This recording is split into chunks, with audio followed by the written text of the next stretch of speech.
cumplía en la iglesia bendita. Entonces, en el sexto año, en el mes sexto, a los 5 días del mes, aconteció que estaba yo sentado en mi casa. ¿Dónde estaba Ezequiel?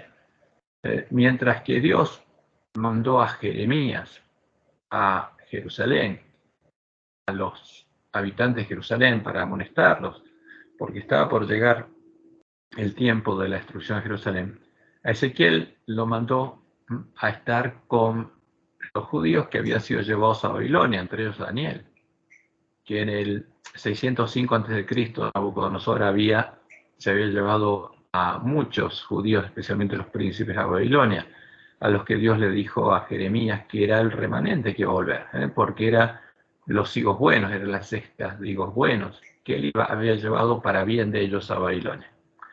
Y a ellos le mandó Ezequiel. Entonces Ezequiel está anunciando en Babilonia, ¿no? Justamente por esta visión la tuve en Babilonia. Dios le mostró lo que iba a pasar. Dice, estaba yo sentado en mi casa y los ancianos de Judá estaban sentados delante de mí, y allí se posó sobre mí la mano de Jehová el Señor. Y miré, y aquí una figura que parecía de hombre, desde sus lomos para abajo, fuego, y desde sus lomos para arriba parecía resplandor. El aspecto de bronce refulgente. Y aquella figura extendió la mano y me tomó por las orejas de mi cabeza. El Espíritu me alzó entre el cielo y la tierra y me llevó en visiones de Dios a Jerusalén. Entonces Dios lo lleva simbólicamente a Jerusalén. Ahora, pero esto no estaba pasando en Jerusalén, porque esta es una profecía de lo que pasaría en la última generación del pueblo de Dios, con nosotros.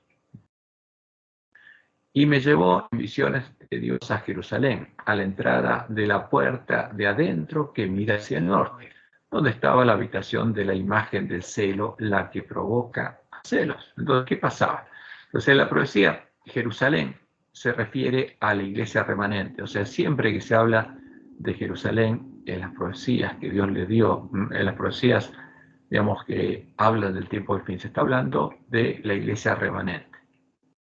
Y en esa iglesia él tendría su templo. Pero ahí habría sido introducida una imagen, un ídolo, al que Dios llama la imagen del celo, la que provoca celos, la que fue introducida para provocarlo a él a celos. Y el versículo 4 dice Ezequiel, y allí estaba la gloria del Dios de Israel, como la visión que yo había visto en el campo. Y me dijo, hijo de hombre, alza tus ojos hacia el lado del norte. Y alcé mis ojos hacia el norte, y aquí al norte, porque el norte para Jerusalén, para los judíos, del norte estaba Babilonia. Entonces mira hacia Babilonia. Y aquí al norte, junto a la puerta del altar, aquella imagen del celo en la entrada. Entonces, había una entrada al atrio, y por eso es la puerta junto al altar, donde por ahí se llega al altar.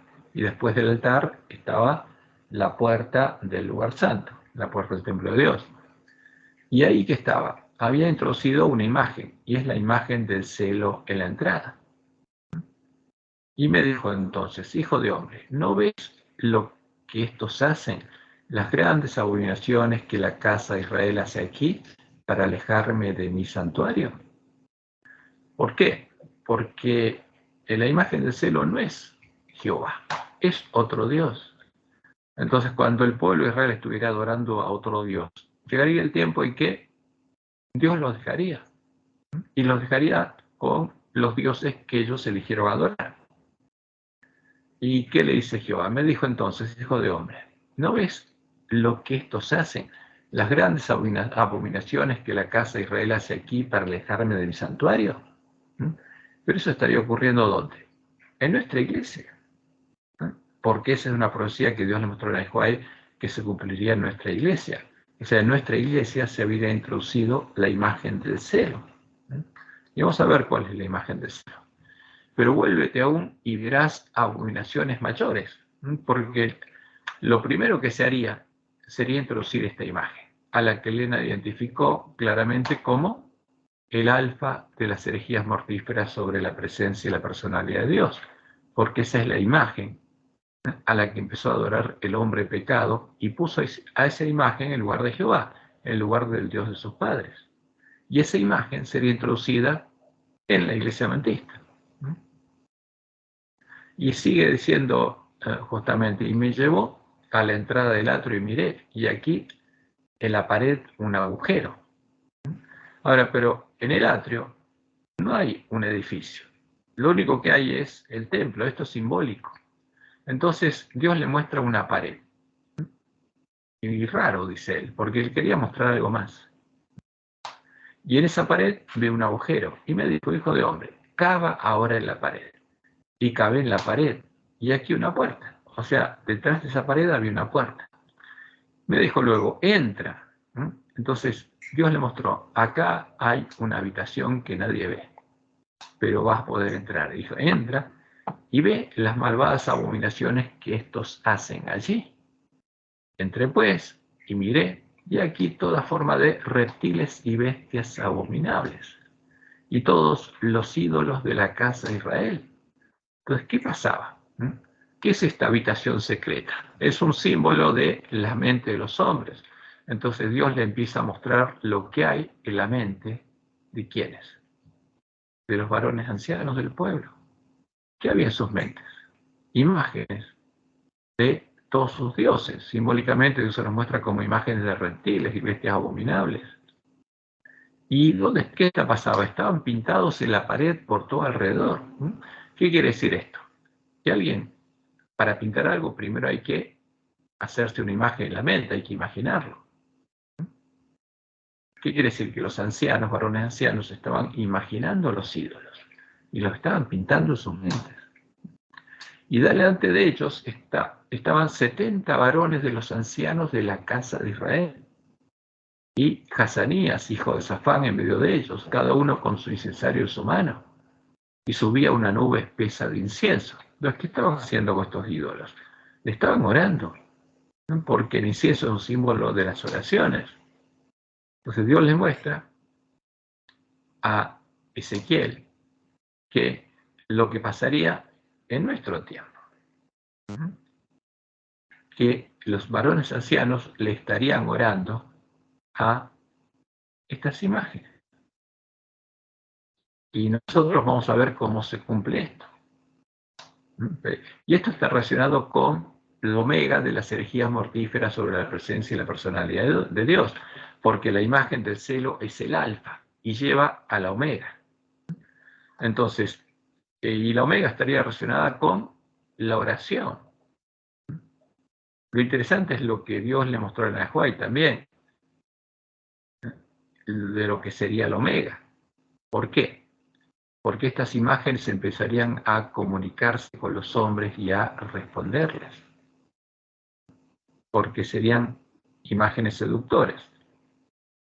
Entonces, y este es un paso que sigue al otro. Entonces, lo que vamos a ver nosotros cuando tengamos buena señal es cómo esto se cumple en la iglesia adventista. Y me dijo, hijo de hombre, ¿has visto las cosas que los ancianos de la casa hacen en tinieblas? Cada uno en sus cámaras pintadas de imágenes. ¿Por qué? Porque los varones ancianos de la casa de Israel tendrían sus mentes pintadas de imágenes. Ahora, esas imágenes, vamos a ver cómo se las pintaron. Porque dicen ellos, no nos ve Jehová, Jehová ha abandonado la tierra. Y le dijo después, vuélvete aún, verás abominaciones mayores que estos hacen. Y me llevó a la entrada de la puerta de la casa de Jehová, que está al norte. Y aquí, mujeres que estaban allí sentadas endechando a Tamuz. Entonces, ¿qué hay acá? Acá hay una reunión ecuménica de mujeres. Y todas endechan a Tamuz. ¿Quién es Tamuz? Tamuz es el dios hijo de la Gran Babilonia. Es el hijo del dios Sol, de Nimrod y Semiramis, o sea, del rey del cielo y la reina del cielo. Entonces Tamuz es el dios hijo de los paganos, que después le fueron dando otro nombre.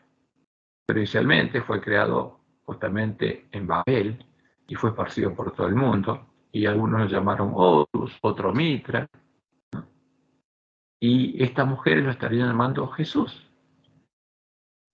Entonces estarían todas las mujeres juntas adorando al mismo Jesús. pero endechándolo.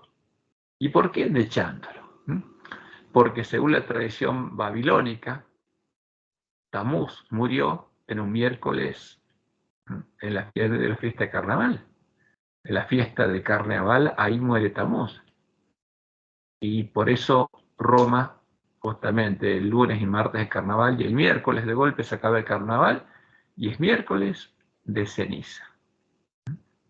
Y ahí empieza la cuaresma, 40 días de endecha Tamuz, que terminan el domingo de resurrección de la Semana Santa.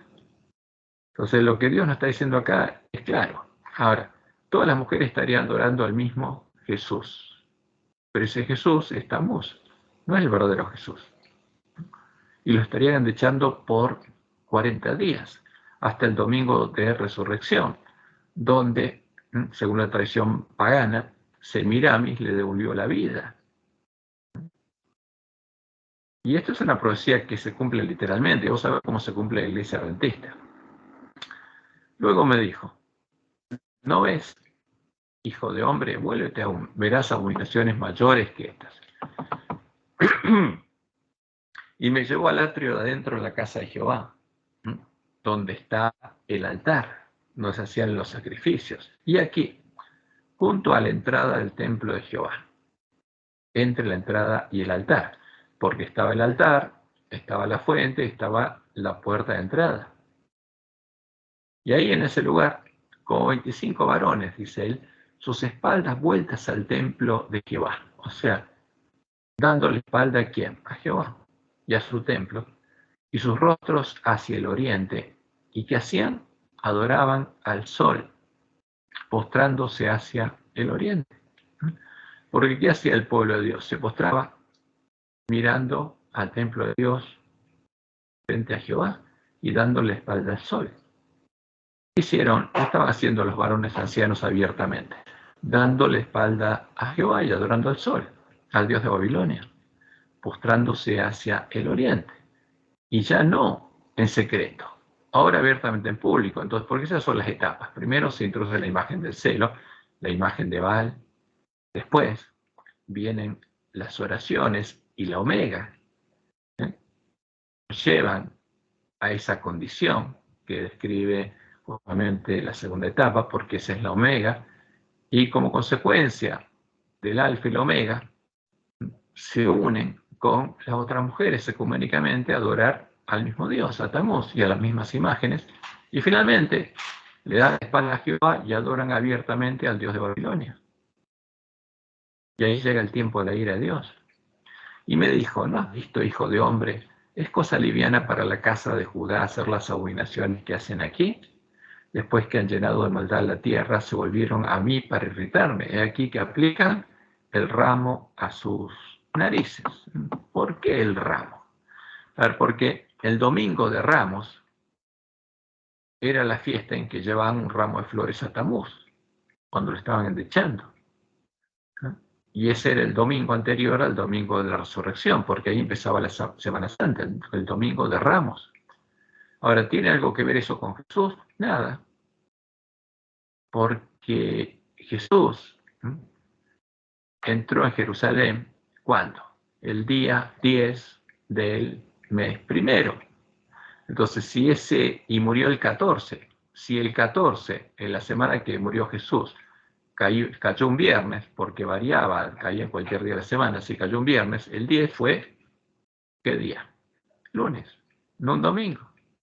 Entonces, ¿por qué el domingo de Ramos? Porque es la tradición pagana, no tiene nada que ver justamente con Jesús, es una tradición pagana.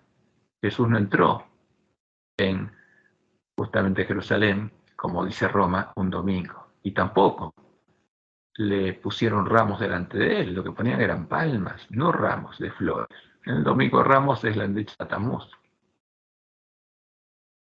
Y me dijo, ¿no has visto, hijo de hombre? Es cosa liviana para el que hace Judá hacer las abominaciones que hacen aquí. Después que han llenado de maldad la tierra, se volvieron a mí para irritarme. He aquí que aplican ramos a sus narices. Pues también yo procederé con furor, o sea, viene el tiempo de la ira, y los va a dejar como dejó al pueblo de Israel, como lo anunció en la ley de Moisés, en la bendición y la maldición de la ley. Pues también yo procederé con furor, con ira, no perdonará mi ojo, ni tendré misericordia. Y gritarán a mis oídos con gran voz, y no los oiré. No es cuando vean las señales y digan, Señor, Señor, ábrenos. ¿Qué les va a decir? Los conozco. Apartados de mí, hacedores de maldad. Entonces, esta es una descripción, la descripción profética, la profecía de lo que pasaría. Y en Ezequiel 9 viene el tiempo de prueba y sellamiento de los vivos, porque el juicio investigador comenzaría como Dios lo había anunciado en Daniel 7, en el tiempo del fin. Entonces, toda esta profecía, Daniel 8, Daniel 9, Ezequiel 8, Ezequiel 9, se cumple el tiempo del fin, después de 1844. Y el que va a ser probado y sellado es el pueblo de la iglesia remanente, la única iglesia remanente que hay. Entonces, y clamó en mis oídos con gran voz diciendo, los verdugos de la ciudad han llegado, y cada uno trae en su mano su instrumento para destruir. ¿Quiénes llegaron? Los verdugos. ¿Y qué hace un verdugo? Mata. Y traen en su mano instrumentos para destruir. ¿Quién es el destructor? El príncipe de este mundo. ¿Y quiénes son los verdugos? Sus ángeles, los espíritus de demonios. Entonces, y aquí, que 6 varones, Dios simbólicamente pone a 6 varones. Venían del camino de la puerta de arriba que mira al norte, o sea, venían de Babilonia, y cada uno traía en su mano su instrumento para destruir, porque son siervos del destructor.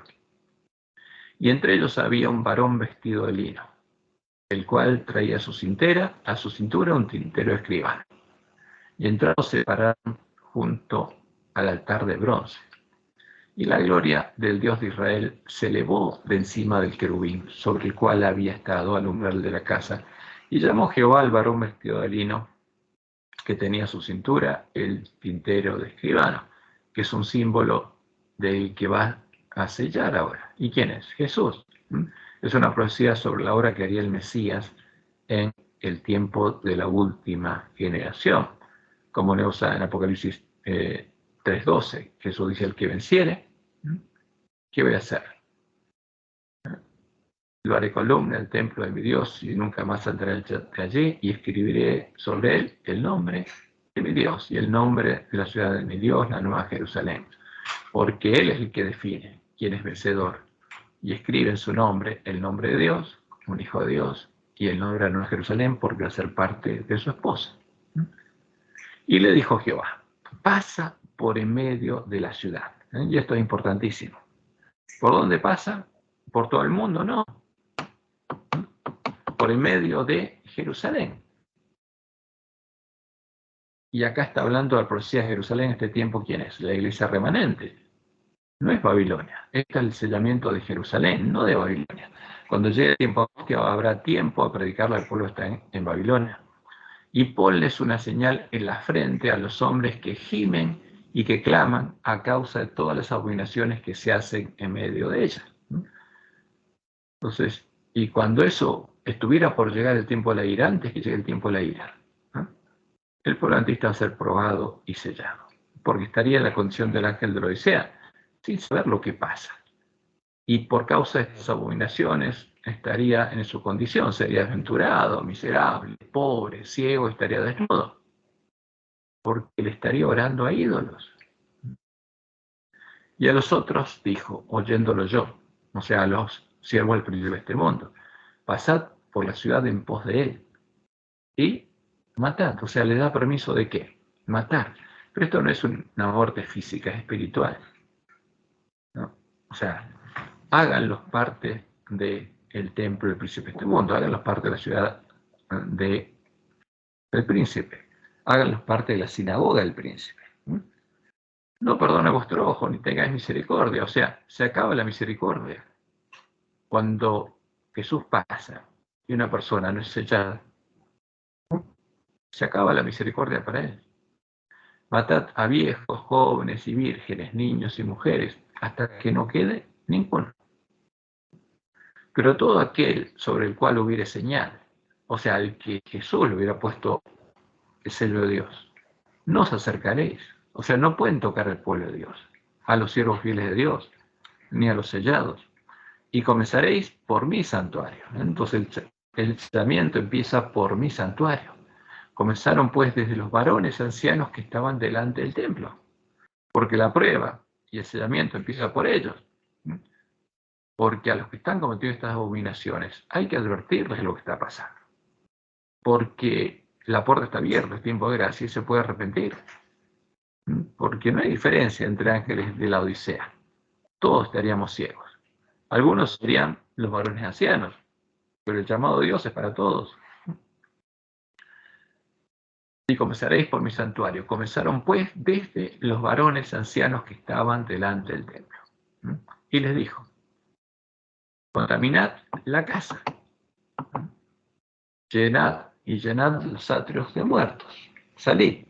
Y salieron y mataron la ciudad, porque iba el varón vestido de lino sellando, y a los que no eran sellados, a los que no se angustiaban y lloraban al ver, porque todos lo verían, porque todos serían despertados por el clamor de la medianoche. Y todos tendrán que actuar viendo lo que está pasando.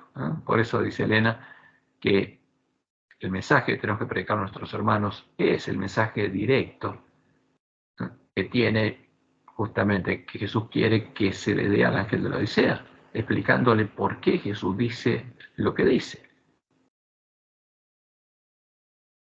Y salieron y mataron a la ciudad. ¿A quiénes? A los que no se angustiaban y lloraban. Y aconteció que cuando ellos iban llegando, y quedé yo solo. ¿Y cuántos murieron? Todos. ¿Cuántas personas quedaron? Simbólicamente uno solo. ¿Quién? Ezequiel. ¿Qué significa esto? Que van a quedar ¿quiénes? Los siervos fieles a Dios que estén haciendo la obra que estaba haciendo Ezequiel. No de otro. Entonces Ezequiel aquí, el profeta de Jehová, es en la profecía un símbolo de quién? De los 144.000 sellados. Y aconteció pues cuando ellos iban matando y quedé yo solo, me postré sobre mi rostro y clamé y dije, Señor Jehová, ¿destruirás a todo el remanente de Israel derramando tu furor sobre Jerusalén? ¿Quién estaba siendo probado? El remanente de Israel. ¿Quién es el remanente? Son las vírgenes a las que Dios llamó, salieron a recibir el esposo y les dio una misión. Y les dio la palabra profética segura, les reveló lo que iba a pasar. Esa es la iglesia remanente. Y la pregunta es, ¿destruirás a todo el remanente de Israel derramando tu furor sobre Jerusalén? ¿Pero qué haría Jehová? Simplemente el que no recibe su sello, el que no quiere entrar por la puerta estrecha, lo deja en manos de quién? De los espíritus de demonios que van detrás de Jesús. Porque, como hizo con Israel, actúa con ira, pero en esa ira, ¿qué hace? Simplemente los deja que reciban, o sea, o que sigan el camino que eligieron. Y me dijo, la maldad de la casa de Israel y de Judá es grande sobremanera, pues la tierra está llena de sangre y la ciudad está llena de perversidad. La iglesia adventista está llena de perversidad, porque han dicho, ha abandonado Jehová la tierra y Jehová no es. Así pues haré yo, mi ojo no perdonará ni tendré misericordia. O sea, se acaba la misericordia, se cierra la puerta de la gracia. Y haré recaer el camino de ellos sobre sus propias cabezas. ¿Por qué? Porque estos varones, estos 6 varones, son los que ellos estaban adorando. Por eso Dios dice, haré recaer el camino de ellos, ¿no?, sobre sus propias cabezas. O sea, si adoran a estos varones que vienen acá, y los dejo en manos de ellos, ¿no? Porque eso pasó cuando Jehová dejó al pueblo de Israel en manos de lo que estaban adorando. Haré recaer el camino de ellos sobre sus propias cabezas. Y aquí el varón vestido de lino que tenía el tintero a su cintura respondió una palabra diciendo, he hecho conforme a todo lo que me mandaste. Fíjense, acá hay una progresión muy clara. Tienen que introducirse las 4 abominaciones, tienen que llegarse hasta ese punto, y ahí Dios manda a probar y sellar a su pueblo, porque ahí ese pueblo es despertado. Pero esas abominaciones ya están ocurriendo. O sea, cuando nos despertamos, todo eso tiene que estar pasando. Entonces, por eso tenemos que ver si está pasando en la iglesia adventista. Dios le mostró a Nahuay que esto pasaría en la iglesia, y ella fue clara. Ahora, ¿está pasando esto en la iglesia adventista? Y si está pasando, tenemos que despertar a nuestros hermanos y mostrarles lo que está pasando. Porque es un tema de vida y muerte. Y después sigue el capítulo 10. Miré aquí en la expansión que había sobre la cabeza de los querubines como una piedra de zafiro, que parecía como semejanza de un trono que se mostró sobre ellos. Entonces él vio algo como un trono, el trono de Dios.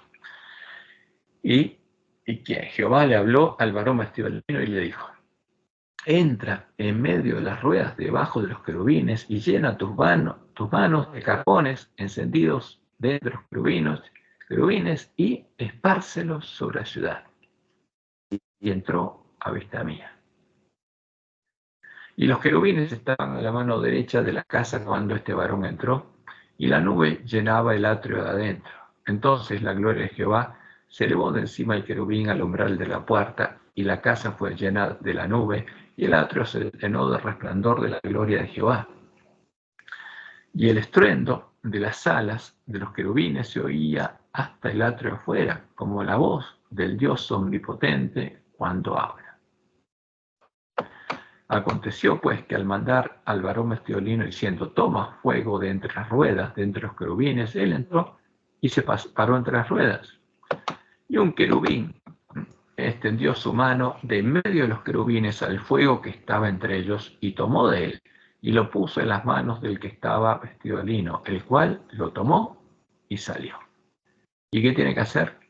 Tirarlo sobre la ciudad, espárcelo sobre la ciudad. O sea, ese fuego cae sobre ¿quién?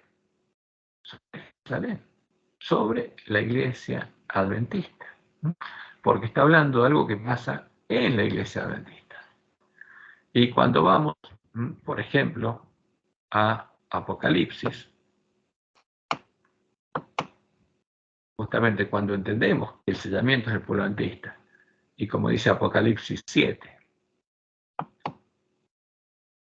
después de esto vi a 4 ángeles en pie sobre los 4 ángulos de la tierra, que detenían los 4 vientos de la tierra para que no soplase viento alguno sobre la tierra, ni sobre el mar, ni sobre ningún árbol. No hay viento sobre nada, ni la tierra, ni sobre el mar, ni sobre ningún árbol.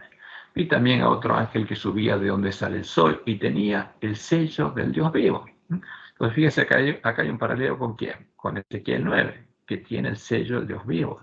Y clamó a gran voz a los 4 ángeles, a quienes se les había dado el poder de hacer daño a la tierra y el mar. La tierra, un símbolo del pueblo de Dios, la iglesia remanente, y el mar, Babilonia, diciendo: no hagáis daño a la tierra, ni al mar, ni a los árboles, hasta que hayamos sellado en sus frentes a los siervos de nuestro Dios. Y oí el número de los sellados, 144.000 sellados de todas las tribus de los hijos de Israel. Entonces, no se puede hacer daño hasta que termine el sellamiento. Hasta que el que está sellando diga: concluyó el sellamiento. Y entonces, ¿qué pasa? Dios le dice que tome fuego de la y lo eche sobre Jerusalén, sobre los impíos que no recibieron el sello de Dios. Y vamos a cómo está expresado esto. Vamos al capítulo 8. Y la escena empieza en el versículo 2. Y vi a los 7 ángeles que estaban en pie ante Dios, y se le dieron 7 trompetas. Otro ángel vino entonces y se paró ante el altar con un incensario de oro, y se le dio mucho incienso para añadirlo a las oraciones de los santos sobre el altar de oro que estaba delante del trono. Y de la mano del ángel subió a la presencia de Dios el humo del incienso con las oraciones de los santos. ¿Quiénes son estos? Los sellados. Los que no están ofreciendo incienso ¿a quién? A las imágenes de los reptiles, a otros dioses, sino a Jehová. Y de la mano del ángel subió a la presencia de Dios el humo del incienso con las oraciones de los santos. Los que oran a Jehová, estos son los sellados. Y el ángel tomó el incensario y lo llenó de fuego del altar. En Ezequiel se nos ve como que se le da fuego en las manos y lo tira sobre Jerusalén. Pero acá se ve que toma el fuego en el incensario y lo arroja a la tierra, no al mar, a la tierra, como dice Ezequiel. O sea, algo va a pasar, terminó el sellamiento y ahora algo pasa en la tierra, en la iglesia remanente. Y hubo truenos y voces y relámpagos y un terremoto. Los 7 ángeles que tenían las 7 trompetas se pusieron a tocarlas. Y el primer ángel tocó la trompeta. Y llega el día de Jehová. Y hubo granizo y fuego mezclados con sangre que fueron alzados sobre la tierra. Entonces se puede hacer daño a la tierra. Se ve en la pantalla ahora. Bueno, me alegro, se habrá mejorado la señal. Entonces, el primer ángel tocó la trompeta y hubo granizo y fuego mezclados con sangre que fueron alzados sobre la tierra. Entonces, cuando ponemos esto en paralelo con Ezequiel, ¿sobre quién? ¿Cuál es la tierra? Hasta el pueblo de Dios, Jerusalén. Y la tercera parte de los árboles se quemó. Entonces pudo hacer daño a la tierra de los árboles. Y se quemó toda la hierba verde. Ahora, ¿cuál es la tierra? Esto pasa con el pueblo antista, o sea, el significado profético se refiere al pueblo antista, pero como Dios le mostró en la Juárez, esto va a tener un doble cumplimiento, porque va a haber una señal en la naturaleza para llamar la atención del pueblo que está en Babilonia, porque empieza el tiempo de angustia. Esta es la señal que el pueblo de Dios va a ver y le va a decir que llegó el día de Jehová y que ahora los siervos fieles tienen que dejar de darles alimento a tiempos hermanos porque ya está, se acabó el tiempo de gracia y tienen que ir a predicar el fuerte pregón. Entonces, aquí el pueblo de Dios va a salir de Jerusalén, porque mientras está siendo sellado está en Jerusalén. Y ahora sale de Jerusalén y va a predicar el fuerte pregón. Y esto es lo que ocurre en la iglesia adventista. Entonces, el otro día me estaban preguntando por qué hay un paralelo, tiene que haber un paralelo entre esto y lo que pasó con el pueblo adventista entre 1888 y 1903. ¿Qué pasó en 1888? La iglesia adventista estaba en apostasía, porque nuestros hermanos habían introducido en la iglesia joyas y monedas falsas, como Dios le había mostrado a Miller en su sueño. Y llega el mensaje de 1888 por medio de O'Connor Jones, y Dios le dice a Elena que ese es su mensaje que él envía, que es bíblico. Y los varones ancianos se ponen en oposición al mensaje y lo rechazan. Y empiezan a perseguir a O'Connor Jones y a Elena, que empieza a defenderlos y ella empieza a ir a iglesia por iglesia para que los hermanos escuchen el mensaje, porque los dirigentes no querían publicarlo ni que se escuchara. Y después Elena White, para que deje de hacer esta obra, la manda a Australia. Y Dios en 1901 le manda a volver y enfrentar la apostasía. Y viene una amonestación muy clara para los adventistas que están en apostasía. Y después del Congreso de 1901, cuando Dios define claramente cómo tiene que funcionar la Asociación General y los congresos de la Asociación General, y estos dirigentes mantienen rebeldía contra Dios, Dios le dice a la White que esa generación va a ser dejada en desierto y no va a entrar, va a haber otra generación que va a entrar. Y en 1902 lo sigue amonestando por misericordia, permite que se queme el sanatorio, la revivanjera, y lo sigue llamando hasta que en 1903 Dios le dice a la White que se cerró la puerta, que él ya los dejó. Llegó el tiempo a la ira sobre Battle Creek, lo que había pasado con el pueblo de Israel. Y Dios los dejó. Dejó a los miembros de la conferencia general. Dejó a Battle-Creek y le dice a Elena White que se separen. Entonces, esa separación es el tipo de lo que va a pasar cuando nosotros veamos justamente que se cerró la puerta y que empezó el tiempo de angustia. Y ahí los sellados van a salir de Jerusalén, de la iglesia remanente. La iglesia triunfante va a salir a predicar el fuerte pregón y va a recibir la lluvia tardía.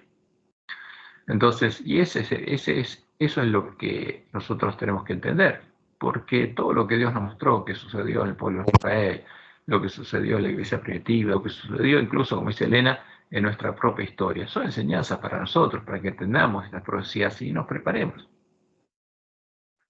Y el primer ángel tocó la trompeta y hubo granizo y fuego mezclados con sangre, que fueron lanzados sobre la tierra, y la tercera parte de los árboles se quemó, no todos los árboles. Y los árboles son un símbolo nuestro, como dijo Jesús en Mateo 7. Cuando llegue ese tiempo, todo árbol que no haya dado buen fruto, porque todos somos árboles malos. Ahora, pero los sellados van a ser árboles buenos, que van a dar frutos buenos. Pero si algún árbol sigue siendo un árbol malo, ¿qué va a pasar? Va a ser quemado, echado en el fuego. Y a esto se refiere la trompeta. Y la tercera parte de los árboles se quemó, y se quemó toda hierba verde, toda la que no había sido cosechada. Todo lo que no era trigo se quemó. Entonces, no es que se van a quemar literalmente, sino que, como dice Ezequiel, van a quedar en manos de lo que ellos eligieron adorar. Por eso este es un tema muy delicado para el pueblo adventista, porque el tiempo de gracia para nosotros se acaba primero, porque el juicio empieza por la casa de Dios, empieza por nosotros. Pero justamente el pueblo adventista tiene una de las promesas más hermosas que podemos encontrar, porque es el primero que va a recibir la bendición de Dios. ¿Quiénes? Todos los que tengan hambre y sed de justicia, como dice Jesús, todo el que busque, todo el que pide, todo el que llame. Todo el que tenga hambre y sed de justicia va a recibir la bendición de Dios. Y todos vamos a tener la oportunidad de hacer una decisión consciente, una elección consciente de por qué puerta vamos a entrar. Entonces, lo que vamos a ver después detalladamente, cuando veamos ahora que volvió, lástima que la tormenta recién paró, pero lo hubiéramos podido ver ahora, lo vamos a ver después, es lo que está pasando en la iglesia. Y tenemos que mostrarlo a nuestros hermanos para que abran los ojos. Tenemos que tocar trompeta del Señor. Y los hermanos todos tienen que ver lo que pasa, porque es claro lo que está pasando. Salvo, el único problema es que mientras estuviéramos dormidos, con nuestros ojos cerrados, y antes de arreglar nuestras lámparas, no nos daríamos cuenta de lo que está pasando y nos creeríamos ricos. Pero cuando nos diéramos cuenta de lo que está pasando, entonces ahí seríamos probados. Y ahí podríamos clavar a Dios y Dios tendría oportunidad de cumplir sus promesas. Porque eso es lo que Él espera. No quiere que ninguno de nosotros se pierda, sino que todos procedamos al arrepentimiento.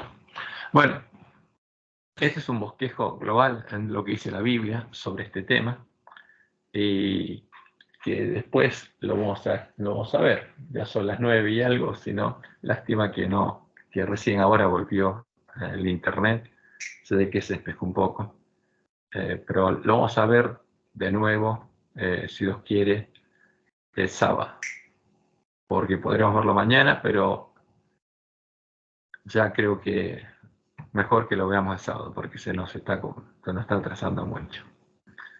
Ahora nos fijamos en el pronóstico y vemos qué va a pasar. Bueno, ¿entendieron? Bueno, Gerardo, lo grabaste, pero no lo pongas, porque vamos a ponerlo después, vamos a publicarlo con todo el PDF y con toda la información para que lo puedan ver. ¿Tienen alguna pregunta sobre este tema? Una cosita nada más. No entendí bien lo de los árboles. Lo de la hierba sí lo entendí, pero lo de los árboles no entendí. ¿Qué serían los árboles? Perdón. Los árboles somos nosotros. O sea, entonces en la profecía de Isaías, y como Jesús lo tomó, cuando Dios habla de los árboles, está hablando de nosotros. Pero vamos a la palabra de Jesús. Mateo 7. Entonces, Jesús, hablando de lo que pasaría en el tiempo nuestro, nos dice que, por ejemplo, dice, entrad por la puerta estrecha, porque ancha es la puerta y espacioso el camino que lleva a la perdición, y muchos son los que entran por ella, porque habría dos puertas. Porque estrecha es la puerta, y angosto el camino que lleva a la vida, y pocos son los que la hallan. ¿Quién la va a encontrar? Todo el que la busque.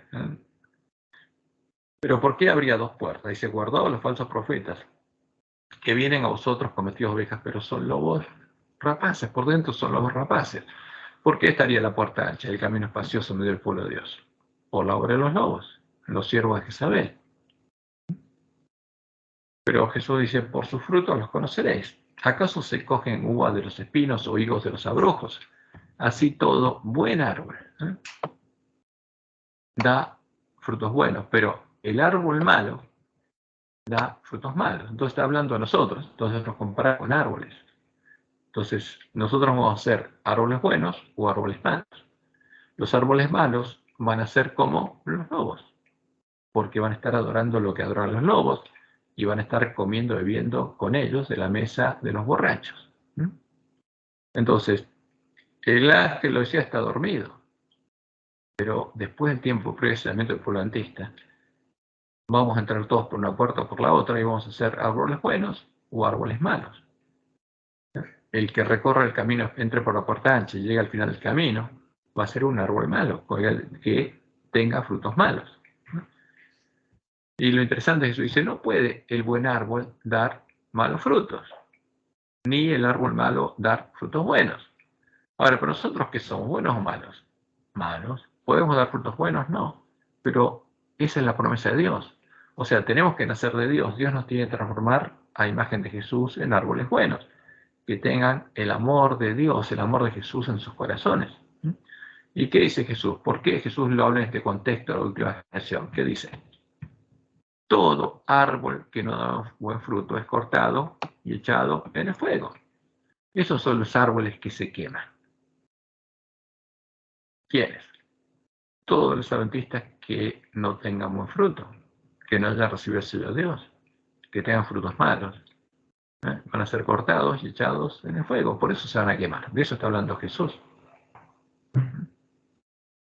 ¿Por qué? Entonces, perdón. Sí, sí. No, está Sí, bien, está pregunta. claro. Lo que no, bueno, y la hierba verde vendría a ser, cuando habla de la hierba, porque ahí dice verde, vendría a ser lo del Sí, campo del padre de familia, cuando dice que cuando venga el ángel que va a ser la siega, va a separar el trigo sí. de la cizaña y a la cizaña la va en atados y la va a quemar. ¿Eso es lo que está hablando ahí de la hierba? Claro, lo que se quema es todo lo que está en Jerusalén, como dice Ezequiel, porque el fuego del altar es echado en Jerusalén y que no recibe el sello de Dios. Está Los bien. árboles malos y la hierba, que no es trigo. Está bien, bárbaro. No, lo que pasa es que como dice ¿Ves? hierba verde, es como que me suena como que es algo que sirve, pero no, está hablando de la hierba, punto que no sirve, la cizaña, digamos. Está bien. Toda la que no fue Está cosechada bien. se quema. Todo lo que no sirve se quema, para Dios. Chao, otra cosa. Entonces, Así y en termina en el Isaías, falso profeta, así termina no, la no está bestia. hablando de los adventistas, no está No, ya hablando de los sé. adventistas acá, Acá está hablando de son los adventistas, pero adventistas. digo que todo lo que no sirve, Dios lo termina quemando. Ese es el punto. Sí, simbólicamente queda en manos Sí, obvio. de los varones esos que vienen detrás de Jesús, del espíritu, demonios, nos están adorando porque son parte de la sinagoga de Satanás. Entonces, en Isaías 60, empieza hablando, levántate, resplandece, porque ha venido tu luz. Porque antes de eso, Isaías 59 describe la condición del ángel de la Odisea. Pero dice, levántate, resplandece, porque ha venido tu luz y la gloria de Jehová ha nacido sobre ti. ¿Por qué aquí que tinieblas cubrirán la tierra y oscuridad las naciones? Mas sobre ti amanecerá Jehová, y sobre ti será vista su gloria. Y andarán las naciones a tu luz, porque vas a ser la luz del mundo, y los reyes al resplandor de tu nacimiento. ¿Y cómo termina? La promesa a la Nueva Jerusalén, la iglesia triunfante. Y tu pueblo, dice, todos ellos serán justos. O sea, ¿quiénes son los que quedan? Los justos. Todos son justos, todos son árboles buenos. Para siempre heredarán la tierra, renuevos de mi plantío, obra de mis manos para glorificarme. Porque yo voy a hacer eso, dice Jehová. Ahora, llega el tiempo de angustia, y esos justos salen a predicar el fuerte pregón, y la promesa de Dios es que el pequeño vendrá a ser 1000, el menor un pueblo fuerte. Yo, Jehová, a su tiempo, haré que esto sea cumplido pronto. Esa es la promesa de Dios. Entonces, ¿cómo se va a cumplir? Entonces, por ejemplo, Isaías 55.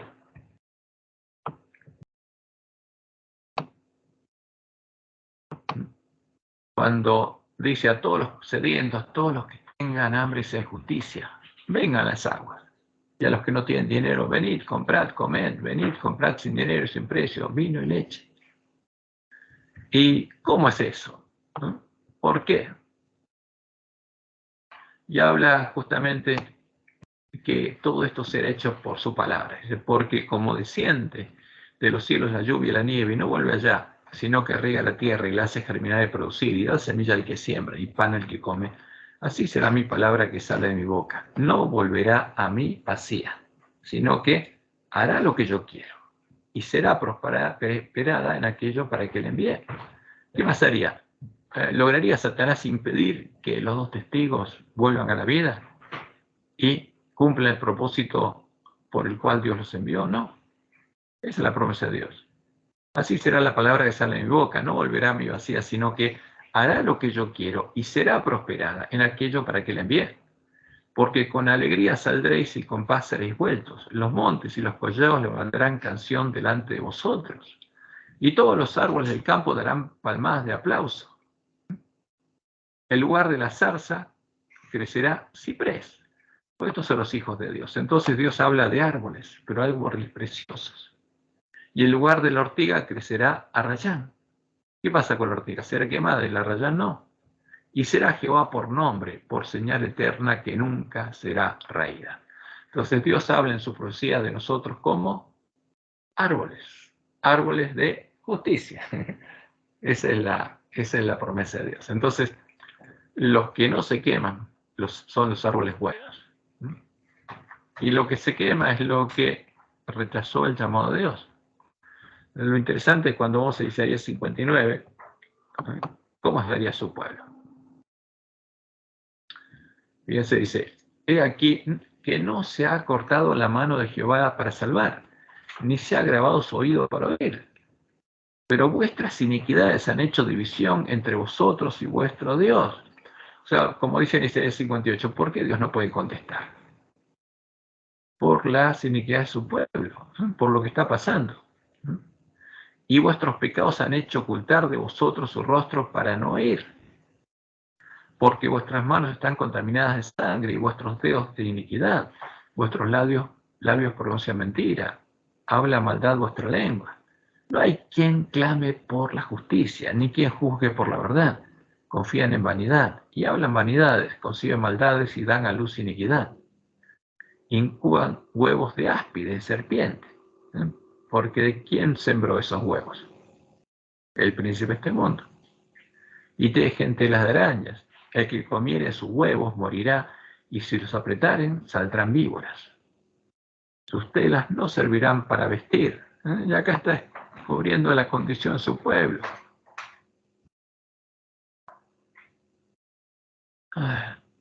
Y bueno, y el 14 dice, el derecho se retiró y la justicia se puso lejos, porque la verdad tropezó en la plaza y la equidad no pudo venir. Y la verdad fue detenida. Y el que se apartó del mal fue puesto en prisión. Y lo vio Jehová, y desagradó sus ojos, porque pereció el derecho. Está hablando de su pueblo. Y vio que no había hombre. Y se maravilló que no hubiera quien se interpusiese. O sea, porque todos estarían dormidos, todos, habría abominaciones y nadie, nada. Y lo salvó su brazo y le afirmó su misma justicia. Pues de justicia se vistió, como de una coraza, con yelmo de salvación en su cabeza. Tomó ropas de venganza por vestidura y se cubrió de celo como de manto, como para vindicación, como para retribuir con ira a sus enemigos y dar el pago a sus adversarios. El pago dará a los de la costa. ¿Por qué?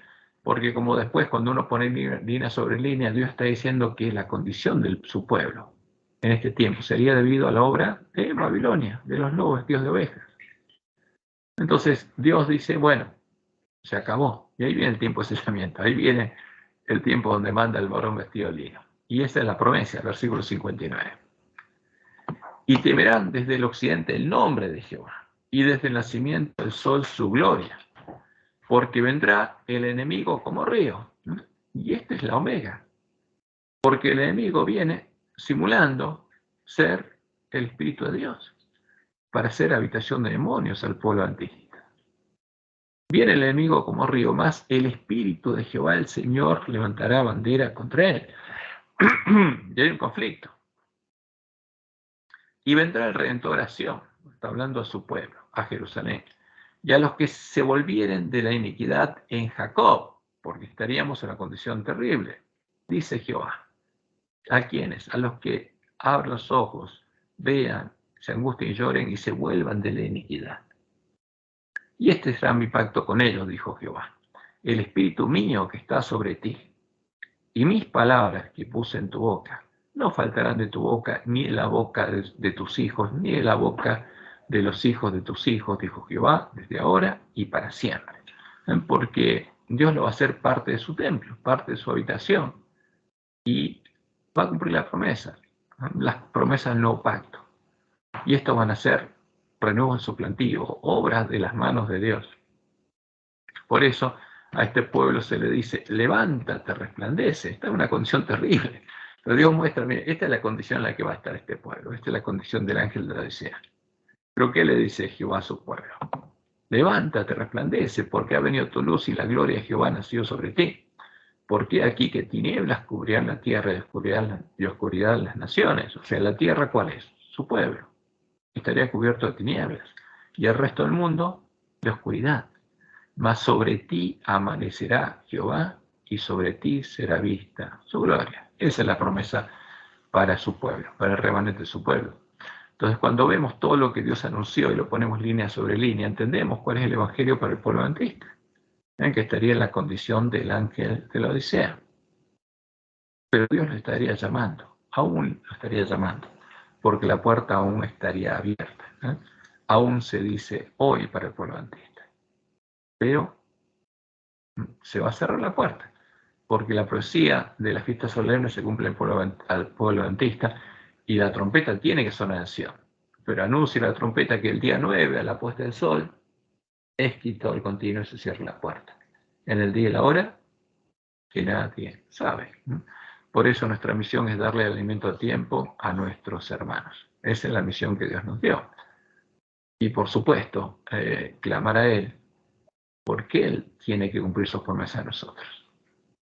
Pero si no clamamos a Él, si no le oramos a Él, Él no puede cumplirlas. Ese es el mayor problema del pueblo adventista. Porque las vírgenes son sensatas e insensatas. Pero las sensatas están en la misma condición que las insensatas y no saben por qué. Y oran sí. ¿Y por qué si en esa condición? Entonces la pregunta es, ¿a quién le ora? Ese es el tema. Esa es la razón de la condición del ángel de la Odisea. Bueno, vamos, si no tiene otra pregunta, espero haber contestado la pregunta. Hermano Cristian. Sí. Cuando iniciaste la lectura en Ezequiel 8, en especial Ezequiel 9, donde hace referencia Ezequiel 9:2, y he aquí que 6 varones venían del camino de la puerta de arriba, que mira hacia el norte, y cada uno traía en su mano su instrumento para destruir. Entre ellos había un varón vestido de lino. Es decir, hay 6, pero entre ellos hay uno vestido de lino. Los otros 5 se consideraría que no están vestidos, es decir, no hice bien la pregunta. Los otros 5 difieren del varón que está vestido de lino como tal. Son 7 en total. 6 tienen instrumentos para destruir.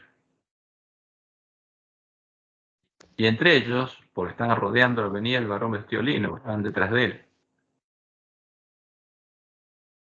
Dice, he aquí 6 varones venían del camino de la puerta, y entre ellos había Sí. un varón vestido de lino. Otro Ahí más, hay 6. El séptimo está... que Ah, entre ok, ellos. ok, bien, comprendo. He aquí que 6 varones venían del camino, y entre ellos había un varón vestido de lino, el Otro cual más, traía en su claro. cintura un tintero. Ese sería el séptimo. Ok, los otros 6, Sí. los otros 6 varones, esos corresponden, hace un momento nos mencionabas que corresponden a, o representan los 6 varones a lo que estaría adorando el ángel de la Odisea. Claro, son espíritus de demonios, son los siervos del destructor. Son los espíritus demonios que en Joel 2 también Dios lo describe de otro modo, como lo escribe en Apocalipsis 9. Son los espíritus de demonios que vienen al pueblo de Dios, porque cuando uno pone línea sobre línea y ve lo que pasa justamente en Ezequiel, Dios dice que Él permite que venga. Ahora, ¿qué van a hacer esos espíritus de demonios? Van a ser habitación de demonios del pueblo de Dios. Como Dios le mostró a Joel en la visión del zarandeo, los van a tomar y los van a hacer parte de su habitación. Porque vamos a ver también la visión de Zarandeo, que está en Primeros Escritos.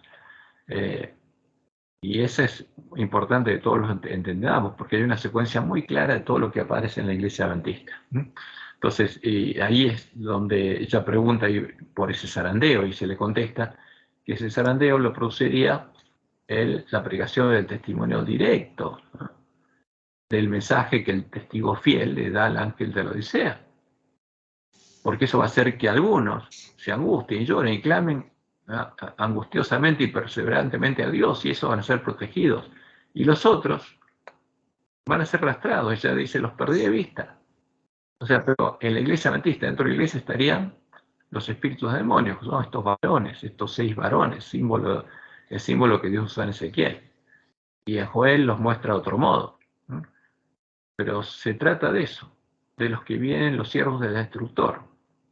Porque en Apocalipsis 9 Jesús dice que tienen por rey sobre ellos al ángel del abismo, a Satanás, cuyo nombre en hebreo es Abadón, el destructor, y en griego Apolión, Apolo. Porque ¿para qué? Para que identifiquemos a las imágenes de Apolo como imágenes de Satanás. Y son las imágenes a que Roma llama a Jesús, porque llama a Jesús a Satanás. Ese es el tema. Entonces, cuando ponemos línea sobre línea todas esas descripciones, es la misma escena.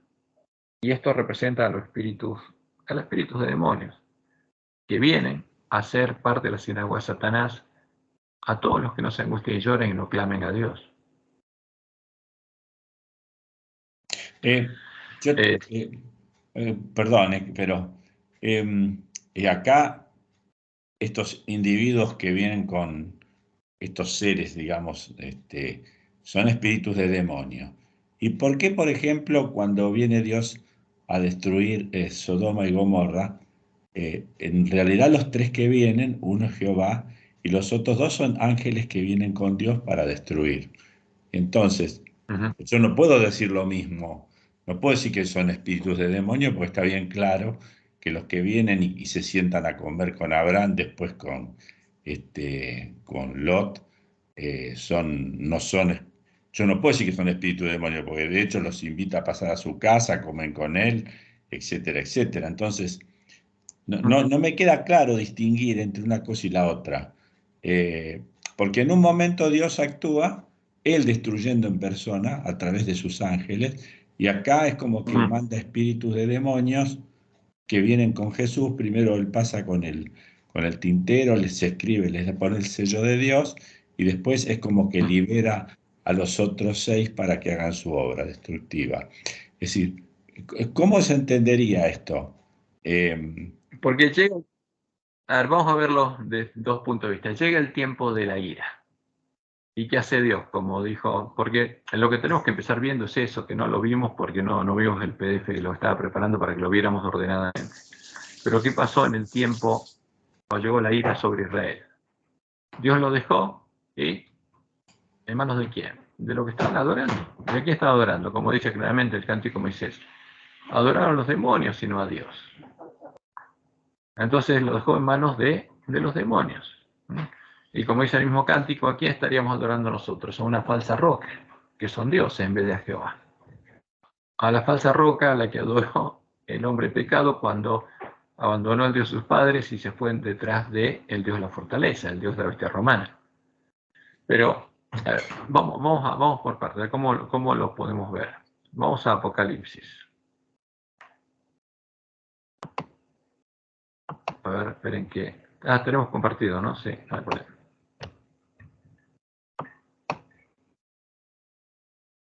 Apocalipsis.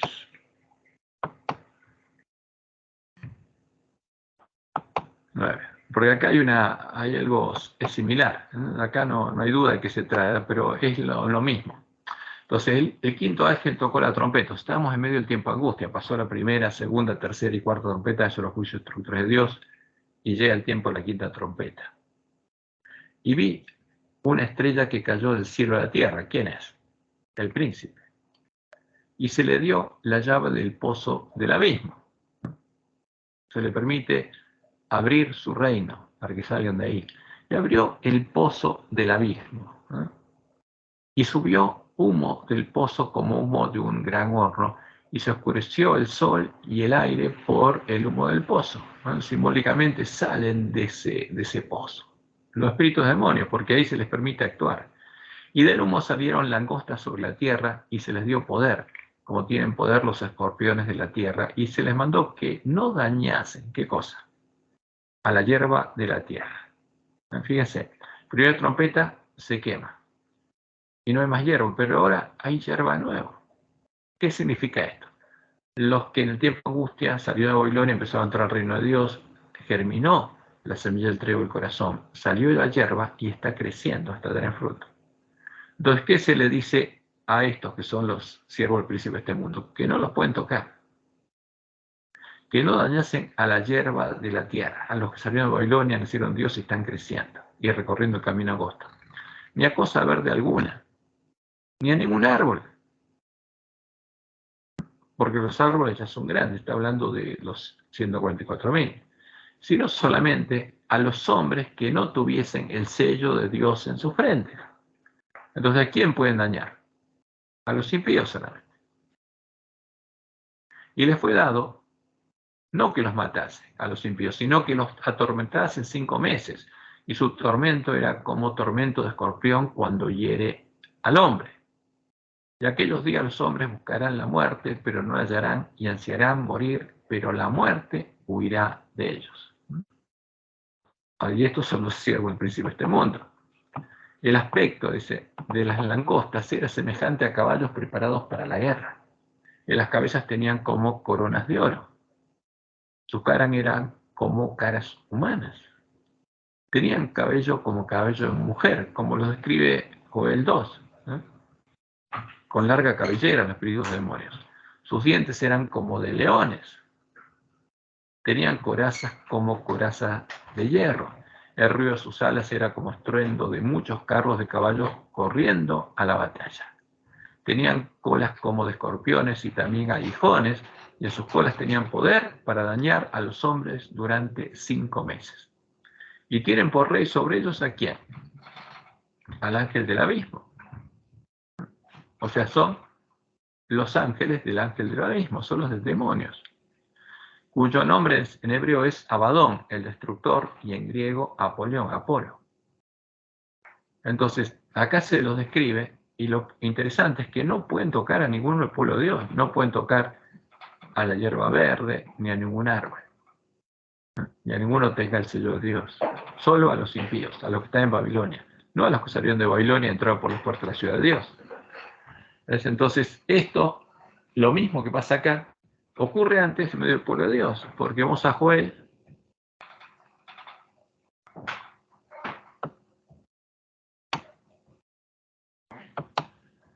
Y Joel empieza hablando del pueblo de Dios, de nosotros, ¿no? Lo están comiendo y bebiendo con los borrachos. Palabra de Jehová que vino a Joel, hijo de Petuel. Y esta profecía toda se cumple en nuestro tiempo. Oíd esto, ancianos, y escuchad todos los moradores de la tierra. Está hablando de su pueblo. ¿Ha acontecido esto en vuestros días o en los días de vuestros padres? ¿Cuándo ocurrió esto? ¿En tiempo de Israel? De esto contaréis a vuestros hijos y vuestros hijos a sus hijos a la otra generación. Lo que quedó de la oruga comió el saltón, y lo que quedó del saltón comió el revoltón, y la langosta comió lo que del revoltón había quedado. Son plagas. Se comieron toda la comida. Y ese pueblo está sin comida, sin alimento. Y está borracho. ¿Y qué se le dice? Despertad, borrachos, y llorad. Porque estaban borrachos. Y gemid, dense cuenta de lo que pasó. Todos los que bebéis vino a causa del mosto, porque os he quitado vuestra boca. Porque pueblo fuerte e innumerable subió a mi tierra. Sus dientes son dientes de león. Lo mismo que vemos en Apocalipsis 9. Porque estos espíritus demonios que en el tiempo de angustia van a hacer eso con los impíos de Babilonia, ahora subieron a la tierra. ¿A dónde? El pueblo de Dios. Son esos 6 varones que vienen detrás de Jesús en el tiempo de procesamiento. Sus dientes son dientes de león, y sus muelas, muelas de león. Asoló mi vid y descortezó mi higuera. Del todo la desnudó y derribó, sus ramas quedaron blancas. Ese es el pueblo de Dios que está desnudo. Y puede saltarme, vamos, para no leerlo todo, vamos al capítulo 2. Entonces el pueblo está en esa condición, y ahí Jehová dice: tocad trompeta en Sión y dad alarma en mi santo monte. Tiemblen todos los moradores de la tierra, porque viene el día de Jehová, porque está cercano. Y el pueblo está en esa condición y hay que despertarlo. Entonces, cuando uno pone línea sobre línea, porque todo esto se cumple en el mismo periodo, entonces empieza a entender de qué se trata. Llega el día de Jehová, día de tiniebla y oscuridad, día de nube y de sombra, como sobre los montes se extiende el alba, así vendrá un pueblo grande y fuerte. Semejante a él no lo hubo jamás, ni después de él habrá otro en años de muchas generaciones. Entonces, toda la interpretación, porque acá viene Jesús y viene este pueblo, estos que tienen muelas de león. Delante de él consumirá fuego, tras él abrazará llama, porque van a dejar todo destruido estos. Como el huerto del Edén será la tierra delante de él, y detrás de él como desierto asolado. Y tampoco habrá quien de él escape. Su aspecto es como aspecto de caballos, y como gente de a caballo correrán. Como estruendo de carros saltarán sobre las cumbres de los montes, como sonido de llama de fuego que consume hojarascas, como pueblo fuerte dispuesto para la batalla. Delante de él temerán los pueblos, se pondrán pálidos los semblantes, como valientes correrán, como hombres de guerra subirán al muro, cada cual marchará por su camino y no torcerá su rumbo. Ninguno estrechará a su compañero, cada uno irá por su carrera, y aun cayendo sobre la espada no se herirán, porque no se los puede herir. Irán por la ciudad, correrán por el muro, subirán por las casas, entrarán por las ventanas a manera de ladrones, porque vienen a buscar a quienes, a los moradores de Jerusalén. Delante de él temblará la tierra, se estremecerán los cielos, el sol y la luna se oscurecerán y las estrellas retraerán su resplandor. Y Jehová dará su orden delante de su ejército. Y lo interesante es que Jehová es el que lo permite. Y Jehová le da la orden, porque le dice: pasad por medio de la ciudad, por medio de Jerusalén. Porque muy grande es su campamento, fuerte es el que ejecuta su orden. Porque grande es el día de Jehová y muy terrible. ¿Quién podrá soportarlo? Y por eso viene el llamado de Dios al arrepentimiento. Por eso pues ahora, dice Jehová, convertíos a mí con todo vuestro corazón, con ayuno y lloro y lamento. Entonces, ¿a quién le dice que se convierta? Al que está adorando a los ídolos. Porque se están cometiendo esas abominaciones en medio de Jerusalén. Entonces, ¿qué le dice? Convertíos a mí con todo vuestro corazón, con ayuno, lloro y lamento. Este es el mensaje de los 3 ángeles. El mensaje de Elías. Rasgad vuestro corazón y no vuestros labios, y convertíos a Jehová vuestro Dios. Entonces hay que tocar trompeta para que el pueblo se convierta a Jehová. porque misericordioso es y clemente, tardo para la ira y grande misericordia, y que se duele del castigo. O sea, lo que va a pasar es que va a llegar la ira y le duele lo que va a pasar. Por eso llama a su pueblo. Hay que tocar trompeta en Sion antes que llegue ese día. ¿Quién sabe si se volverá y se arrepentirá y dejará bendición tras de él? Esto es ofrenda y libación para Jehová vuestro Dios.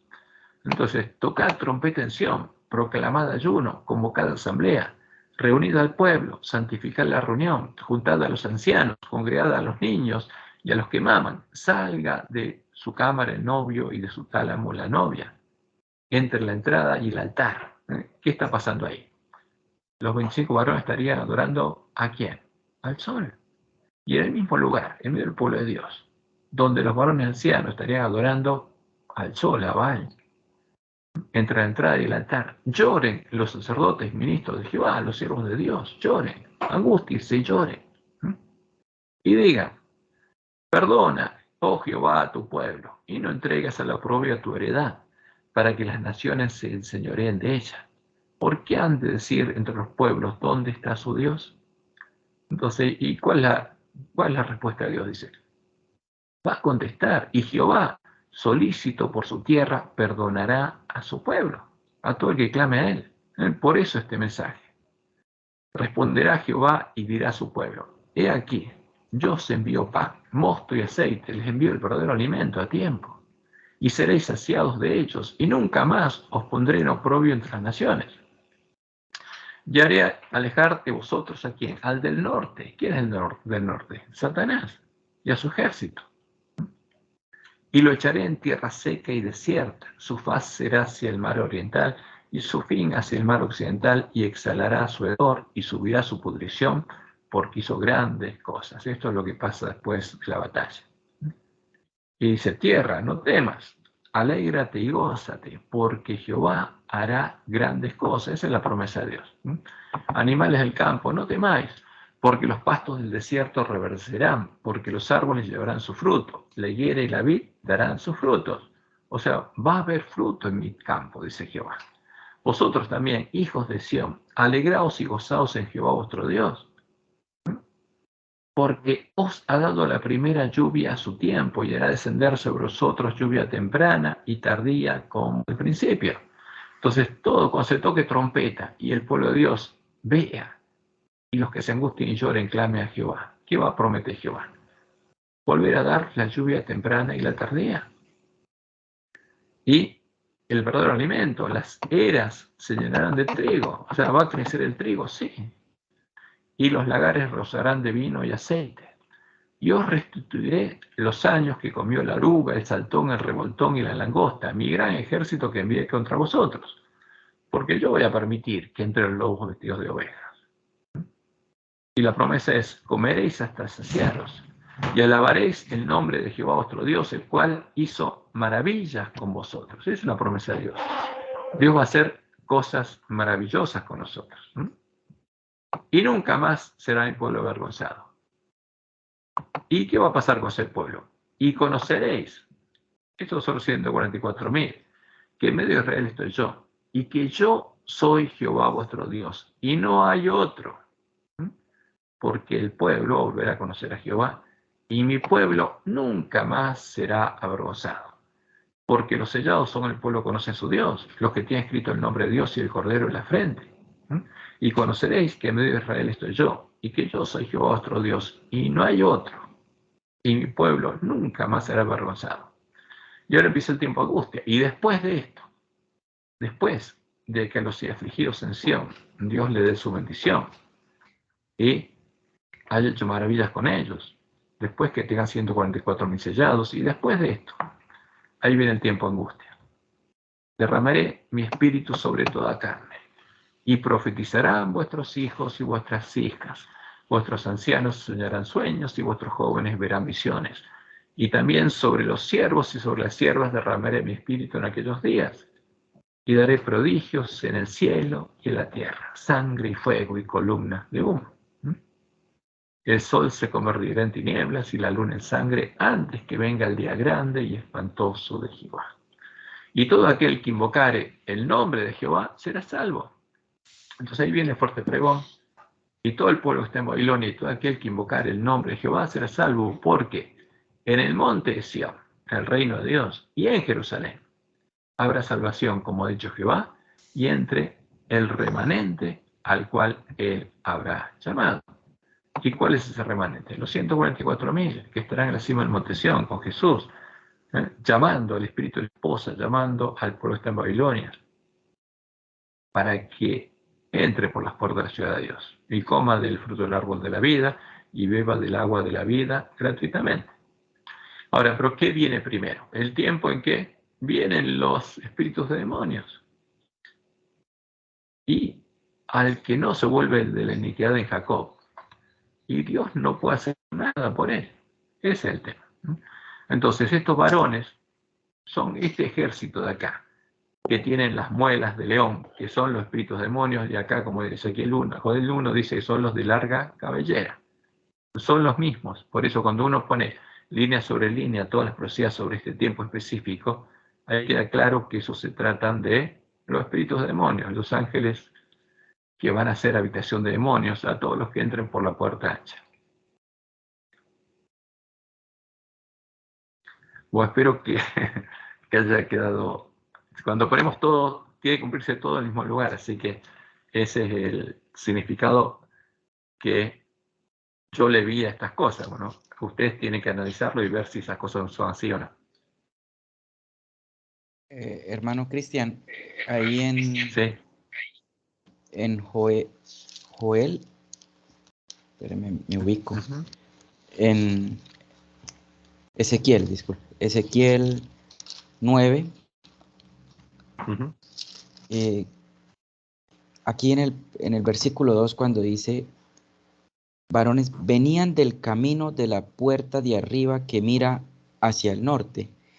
Yo quiero hacer una consulta. Ahorita estaba tratando de buscar, pero no encontré. En algún libro había leído del Antiguo Testamento que hace referencia que hacia el norte está el trono de Dios.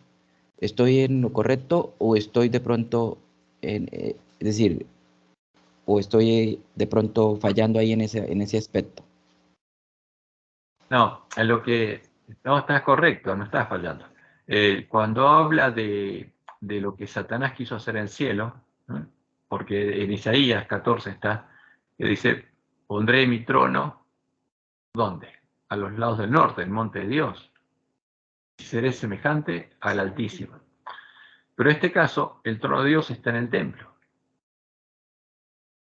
Entonces, fíjate, clamó a mis oídos con gran voz diciendo, los verdugos de la ciudad han llegado y cada uno trae en su mano su instrumento para destruir. Y aquí que 6 varones, estos son los verdugos, venían del camino de la puerta arriba que mira hacia el norte y cada uno traía en su mano su instrumento para destruir. O sea, 6 varones con instrumentos para destruir. Ninguno de ellos es el varón que tiene vestido de lino, ¿eh? Por eso son 6 que tienen instrumentos para destruir. Y entre ellos había otro que este no destruye, este que hace. Este es ella. Entonces, y la gloria del Dios de Israel se elevó de encima del querubín sobre el cual había estado ahora en el templo, porque la puerta está para el norte y vienen por el camino norte, o sea, vienen por ese camino, pero el trono de Dios está atrás, en el templo. Y Ezequiel está viendo esa gloria en el templo. Y la gloria del Dios de Israel se elevó de encima del querubín sobre el cual había estado al umbral de la casa, porque estaba en su casa, esa era la casa de Dios. Y llamó Jehová al varón vestido de lino, que venía y lo seguían estos 6, que tenía a su cintura el tintero escribano, y le dijo Jehová, pasan por en medio de Jerusalén. Entonces, ahí está la orden. Y a los otros Dios les permite ir detrás de él, y al que no fue sellado, al que no tiene sello de Dios, que quede en sus manos. Claro, entonces, pero fíjense, y aquí que 6 varones venían, versículo 2, del camino, de la puerta de arriba que mira hacia el norte, o sea, porque entraron viniendo por ese camino. Estos 6 varones vienen de ahí, de ese camino, no estaban en la ciudad, vienen para entrar.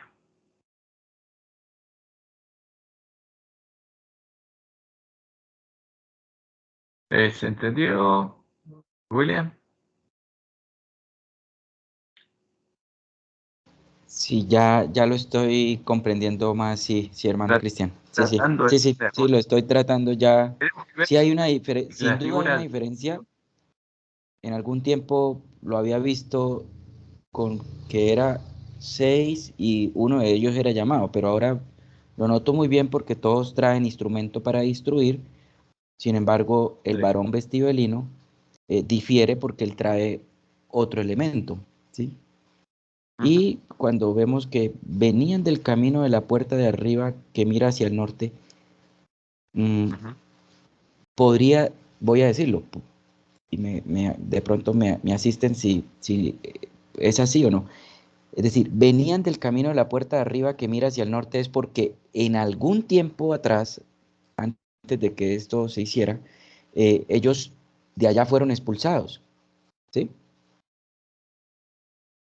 Es decir, Eh, porque si acá eso, está hablando de Jerusalén, no está hablando. Vamos a primero a Isaías. Así tenemos ah, Isaías. Acá estamos. Isaías 14.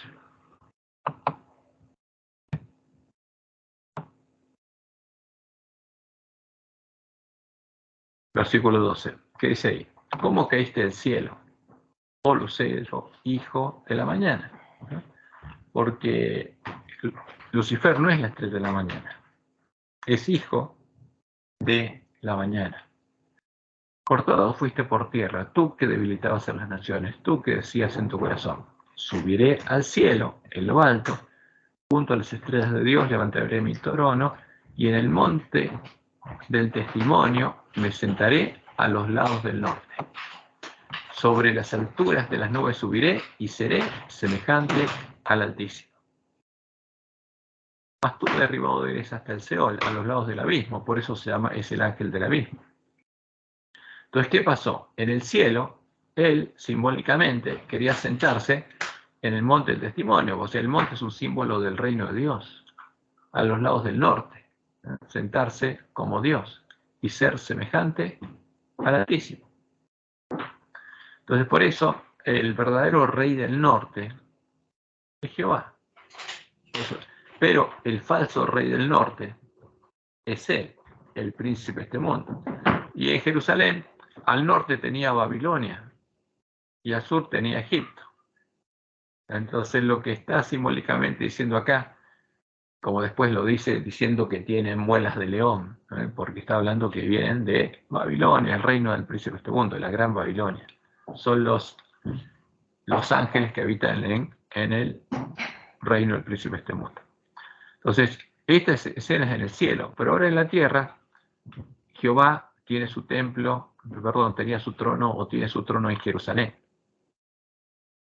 Y en ese templo es llevado Ezequiel, porque Ezequiel es llevado desde Babilonia simbólicamente a Jerusalén, al templo de Jerusalén. Y estando en el templo, perdón, estando en el templo, él ve que del camino que viene del norte, vienen estos varones y entran. Y Dios les permite entrar al templo y van a la presencia de él y él les dice justamente que pasen detrás del varón vestido de lino, les da permiso de entrar. Pero ellos vienen del norte hacia el templo donde está Jehová. Y después cuando los varones ancianos en Ezequiel están adorando al sol, le están dando la espalda. ¿No? ¿A quién? A Jehová, y postrándose hacia el oriente y adorando al sol. Vamos a verlo, volvemos de vuelta a Ezequiel. Entonces vamos al 8. Entonces acá se lo lleva a Jerusalén. Y vamos a lo último. Ezequiel 8:16. Me llevó al atrio de adentro de la casa de Jehová, y aquí junto a la entrada del templo de Jehová, entre la entrada y el altar, como 25 varones, sus espaldas vueltas al templo de Jehová. Entonces ahora le dan la espalda a Jehová. Pero Jehová está en el templo adentro. Y sus rostros hacia el oriente, ¿eh? Donde sale el sol. Y adoraban al sol, postrándose hacia el oriente. Entonces, Y ahora en el capítulo 9, en vez del oriente, los ve venir del norte. Pero él sigue estando en el templo.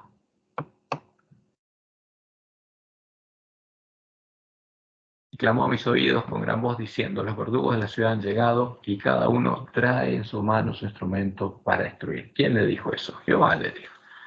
Y aquí que 6 varones venían del camino de la puerta de arriba que mira hacia el norte. Entonces venían de afuera y entraron. Entonces, es simplemente eso lo que muestra la profecía. No agrega otra cosa. Por supuesto que estos son ángeles caídos, que fueron arrastrados por Satanás del cielo cuando fue echado a la tierra, como dice Apocalipsis 12.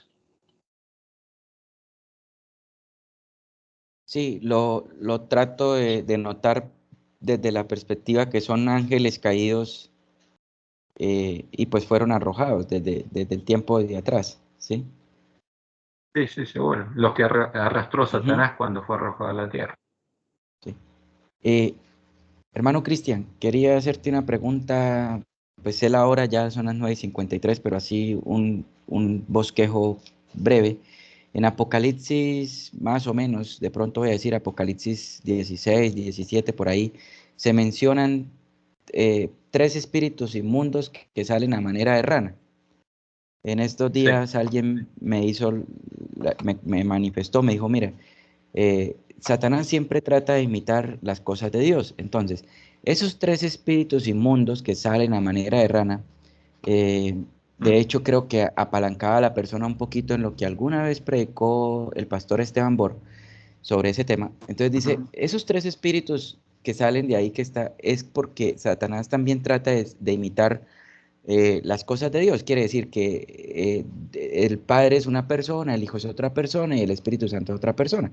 Entonces me dice, la persona me dice, entonces no se confunda, me dice la persona a mí, no se confunda porque sin duda Satanás también imita las cosas de Dios, por eso salen esos 3 espíritus inmundos. Entonces, yo quería así como brevemente, después de pronto lo podemos ampliar, eh, cómo se podría comprender esos 3 espíritus inmundos que no está asociado a esa referencia de que simboliza 3 personas, porque yo pues trato de comprenderlo y he ido estructurándolo que no son 3 personas como tal, es decir, es un solo Dios y no son 3 personas como lo que nos han presentado a nosotros.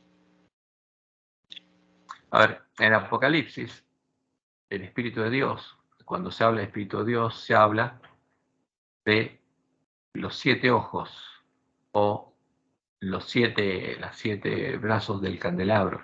Los 7 ojos que tiene el Cordero son los 7 Espíritus de Dios enviados por toda la tierra. Nunca se usa un número 3, pero referirse al Espíritu de Dios. Entonces, cuando vamos a Apocalipsis 5, ahora volvemos al 16. Cuando vamos al capítulo 5, ¿no? Versículo 16, y miré y vi en medio del trono y de los 4 seres vivientes y en medio de los ancianos, es que ahí estaba en pie un cordero como inmolado, que tenía 7 cuernos, o sea, 7 es el símbolo de la perfección, o sea, todo, y 7 ojos, los cuales son los 7 espíritus de Dios enviados por toda la tierra. Ahora, ¿qué significa esto? Es un símbolo de la perfección del Espíritu de Dios, que va a estar justamente como Él prometió estar con nosotros, y Jesús va a estar con nosotros. ¿Por qué? Puede estar con nosotros todos los días, hasta el fin del mundo. Porque Él ahora, donde está el Espíritu de Dios, va a estar Él. Eso es lo que significa que Jesucristo fue glorificado, porque es un Cordero que es omnipresente, y donde está el Espíritu de Dios va a estar Él. Pero cuando se habla de 7 Espíritus de Dios, se está hablando ¿de quién? De la perfección del Espíritu de Dios, no que sean 7. 7 espíritus separados, o 7 mentes distintas tenga Dios, etc. No, simple es un símbolo, como el candelabro de 7 brazos. Pero es un símbolo de la perfección del Espíritu de Dios. Ahora, cuando se usa el 3 o el 6, no se lo usa con Dios. Cuando vamos a Apocalipsis 16, 13 y 14, se está hablando de otra cosa. Y vi salir de la boca del dragón, y de la boca de la bestia y de la boca del falso profeta. 3 inmundos a manera de ranas. 3 espíritus inmundos a manera de ranas. ¿Qué quiere decir esto? Que un espíritu habita en el dragón, el otro habita en la bestia y el otro en el falso profeta. Porque la diferencia del Espíritu de Dios es que Dios es omnipresente y con un mismo espíritu habita en todos sus hijos. En cambio, Satanás y los demonios no pueden hacerlo. Satanás no es omnipresente. Entonces, para simular la obra del Espíritu de Dios, necesita la colaboración de todos sus demonios. Por ejemplo, Dios es omnisapiente. No necesita que nadie le diga qué está pasando, pero Satanás necesita que le explique. Entonces, cuando uno escucha algunas cosas raras, hay que tener mucho cuidado. Porque algunos dicen que Dios se entera de las cosas porque los ángeles van y se las cuentan. No, el que se entera porque se las cuenta es Satanás, no Jehová. Porque como dice el Salmo 139, a donde uno pueda ir, ahí va a estar Jehová. Y él lo va a saber todas las cosas, porque ese es el Dios omnipotente. Pero el falso espíritu que habita en la Gran Babilonia está conformado por millones de espíritus de demonios, que ahí están todos organizados. Satanás los tiene bien organizaditos. Pero los que salen acá, ¿qué nos está diciendo? Que en estas 3 entidades, el dragón, que son las rameras que adoran directamente al dragón, las paganas, y la bestia, que se disfrazó de cristiana, y de la boca del falso profeta, que también es habitación de demonios, porque ahí habitan espíritus demonios, salen 3 espíritus inmundos a manera de ranas, pero son inmundos. Dios no tiene 3 espíritus. Estos son 3 espíritus que habitan cada uno en un lugar distinto y salen de ahí porque tienen una obra que hacer, pues son espíritus de demonios. Entonces, el Espíritu Santo que habita en el falso profeta, ¿qué son? Espíritus de demonios, es claro. Y en la bestia son espíritus de demonios. Y en las religiones paganas abiertamente son espíritus de demonios, pues son paganas. Y estos espíritus salen y hacen señales y van a los reyes de la tierra en todo el mundo para reunirlos a la batalla de aquel gran día, el Dios Todopoderoso. O sea, Dios no tiene 3 entidades donde habitan 3 espíritus y Satanás copia lo que Dios hace. No existe eso. Dios sí tiene un solo pueblo y un solo espíritu. Entonces, esa asociación que hacen algunos simplemente tratan de justificar de algún modo lo que es injustificable. Porque Dios es claro en su palabra. Entonces, bueno, si el pastor Boris hizo esa asociación, bueno, es triste, pero bueno, no tiene sentido. O sea, porque no es rigurosa la aplicación. La profecía tiene que cumplirse perfectamente.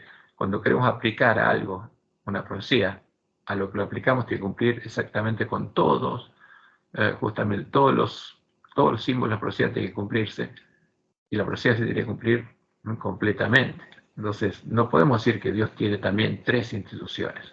En vez del dragón, está el antidragón, el verdadero. En vez de la bestia está otra institución que es la verdadera, y en vez del falso profeta está el verdadero profeta. Y en los 3 habitan 3 espíritus. No tiene sentido eso. No tiene ningún sentido racional. Me parece que Borg, como él cree en la Trinidad, está asociando eso, ¿no? Como que... Sí, eso es evidente. Trata de explicar algo así. ¿Cómo? Sí, Perdón. sí, seguro que trata de hacer eso. Claro, Trata de eso. explicar. Para él dice, está imitando, porque como Dios, para él son 3 entidades distintas, él está hablando precisamente del falso profeta, de la bestia y del dragón, como que son 3 entidades que conforman esa trinidad satánica. Porque hay muchos que dicen... No, porque hay 3 espíritus. Entonces uno dice, bueno, claro. Fíjate, Ricardo dice, bueno, está el dragón, bueno, el Padre, después la bestia, el Hijo, Claro. Y después el falso profeta, el Espíritu Santo. Ahora, cada uno tiene su espíritu, entonces salen 3 espíritus de ellos. ¿Cómo es la cosa? Claro. El Espíritu del Padre, el Espíritu del Hijo, el Espíritu del Espíritu Santo. Claro. Entonces hay que ser riguroso, o sea, no hay que usar la palabra de Dios, por eso Jesús es claro. Si alguno agrega, alguno quita, hay que tener mucho cuidado con eso. Seguro. Porque lo que dice la profecía es claro. Hay 3 entidades que son habitación de demonios y los espíritus que habitan ahí van con las rameras a buscar a todos los reyes de la tierra, para reunirlos a la batalla. Ese es el tema. Esa es la triple herencia religiosa, que es habitación de demonios. Y todas, entre todas, conforman la Gran Babilonia y la gran sinagoga de Satanás. Ese es el tema. Ahí ya es cuando está hablando precisamente cuando se unieron los tres, o sea, estamos hablando de cristianos por un lado, tanto el falso profeta como la bestia, que es el cristianismo, y el dragón que representa a todos los demás, ya están todos unidos en puntos comunes de doctrina, porque ya supongo que es el momento en que No, acá no puntos comunes de doctrina, sino que se unen para andar juntos en el camino de la paz. Bueno, también, pero previamente sabemos que el falso La profeta, bestia y el falso profeta antes de eso se unieron, claro. claro, y después invitan a otros a la adoración, también, a sus dioses, a sus tradiciones, pero bueno, todos quieren Ajá. estar en el camino de la paz adorando a Satanás, lamentablemente. Todos, cuando el 14 de febrero del 2010 se unieron la bestia y el falso profeta en puntos comunes de doctrina. El 27 de octubre del 2011 empezaron a andar todas las ramas en el camino de la paz y el Papa dijo paz y seguridad, nunca más violencia, nunca más terrorismo. Entonces, la profecía, como Dios le dio las reglas hermenéuticas a Miller, el análisis tiene que ser exhaustivo y tiene que ser exacto. No podemos crear una interpretación que no sea hechos, porque Jesús habla de que las cosas que deben suceder, estos son hechos que se cumplen. Lo Así, bueno. comprendí, hermano Cristian, en ese aspecto, sí, claro, es muy claro porque pues eso es lo que sucede cuando viene la predicación de alguien que está pues muy acoplado al concepto trinitario. Entonces busca que lo que se parezca a eso lo hace ver como si fuese una reflexión, sí, es decir, fuese el reflejo de lo que él cree, ¿sí? Trata de... Claro. Ahora, pues, les voy Ok, a mostrar sí, algo. Después lo vemos. Van a tener que aburrirse, porque van a tener que escuchar 2 veces esto hasta que estudiemos. Pero acá había algo interesante, que es lo que dice Roma.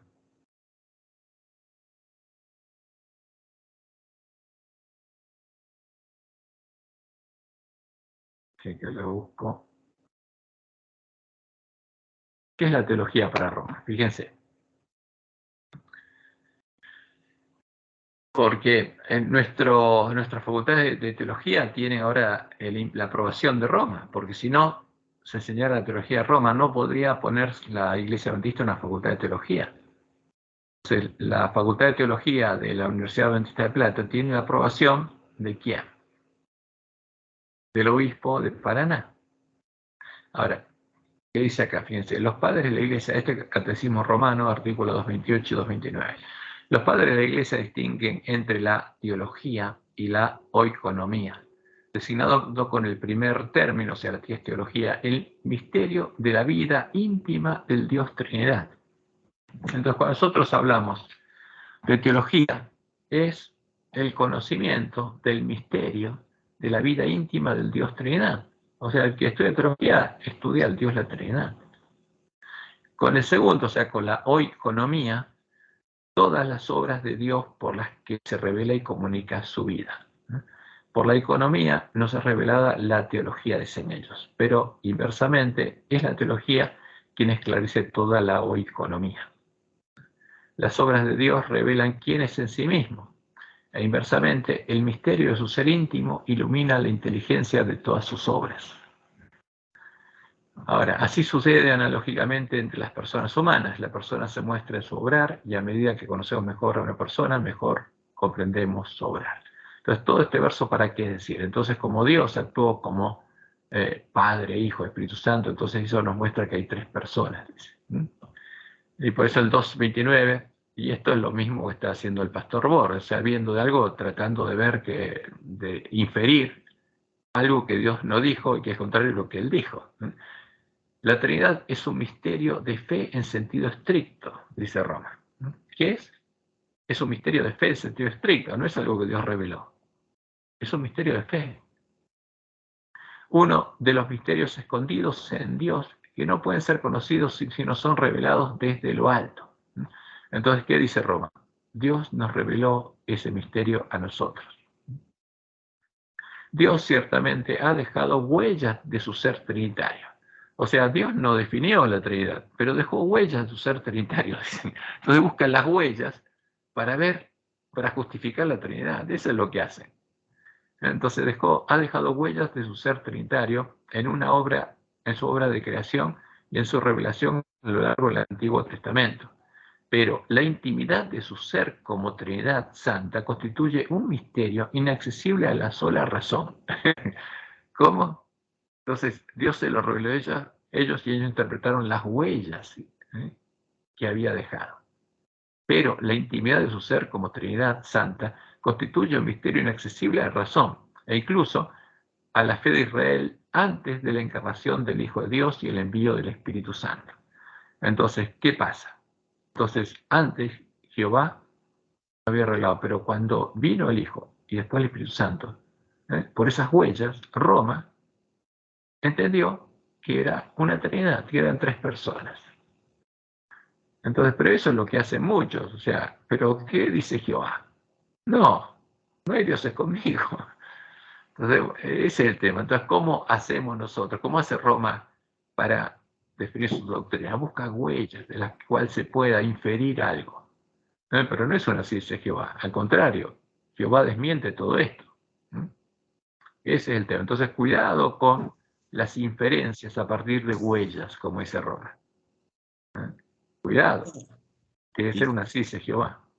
Aparte, es un caradurismo total, porque dice que a lo largo y en su revelación a lo largo del Antiguo Testamento, y en la revelación a lo largo del Antiguo Testamento, Dios en todo momento dice que Él es uno y que con Él no hay ningún Dios. Pues es un verso tremendo. Se ve la desfachatez tan grande. Total, esto es el caradurismo ilustrado. No se puede creer. Y bueno, pero son hijos del padre de la mentira, ¿qué va a hacer? Claro, ellos solo se la creen esa. Sí, Dios se nota total ahí. Totalmente, son retruchos. Pero bueno, a ver, son los padres, los padres de la filosofía influencial, ¿no? El problema es que un católico no puede pensar y no puede leer la Biblia, por Roma le sacó la Biblia, tiene que creer lo que dice la Iglesia, si no, lo declaran hereje, si duda, es un hereje. Entonces, esa es la autoridad romana, es la autoridad del príncipe de este mundo. Pero por eso Dios nos dijo que necesita un pueblo que haga de la Biblia sola su norma de fe y que exija una ciencia de Jehová para toda justamente doctrina sobre fe religiosa.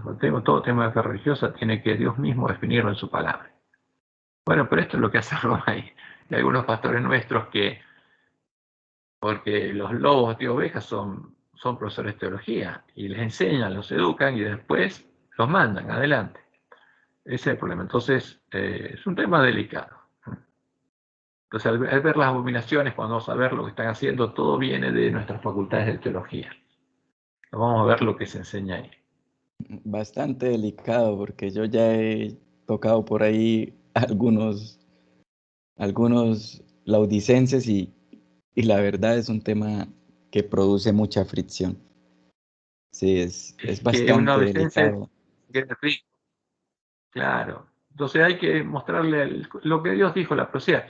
El que tenga hambre de justicia va a buscar la verdad y lo va a encontrar. Pero no, el que tenga hambre de justicia nunca va a negar una ciencia de Jehová.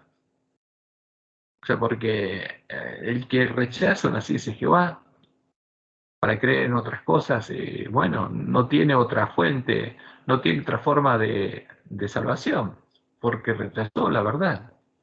O sea, si rechaza una ciencia de Jehová y elige otra cosa, y esta es una situación delicada, porque puede ser llevado de un lado a otro por todo viento de doctrina, como decía Pablo. Es un tema delicado. La única seguridad nuestra es la Biblia y la Biblia sola, como norma de fe. Es como vos decís, lo que es la diferencia entre el comportamiento de una persona que quiere utilizar la razón, como dice Pablo, que nuestro culto tiene que ser racional, y un fanático. Sabes que el otro día cuando estuve en un pueblito ahí de Juárez, que se llama, o de Suárez, lo único que tiene es una iglesia, una plaza y bueno, y nada más, y dos comederos, dos lugares para ir a comer. Y bueno, entonces mientras estábamos en la plaza caminando, había uno que estaba con una Biblia sentado. Entonces, bueno, los abandoné con los que estaba y me senté con el de la Biblia. Y vos sabés que se puso muy nervioso. En un momento saqué el tema de la Trinidad y él era protestante, ¿eh? Y estaba preparando un sermón porque tenía que ir a predicar. Y entonces yo dije, bueno, capaz que no lo veo nunca más, así que le voy a hablar. Cuando dije la palabra Trinidad, primero se puso nervioso. Después abrió una valija y sacó un libro que era 2 veces más grande que la Biblia que tenía, azul, que no llegué a ver el nombre del libro, que se llamaba La Trinidad el libro.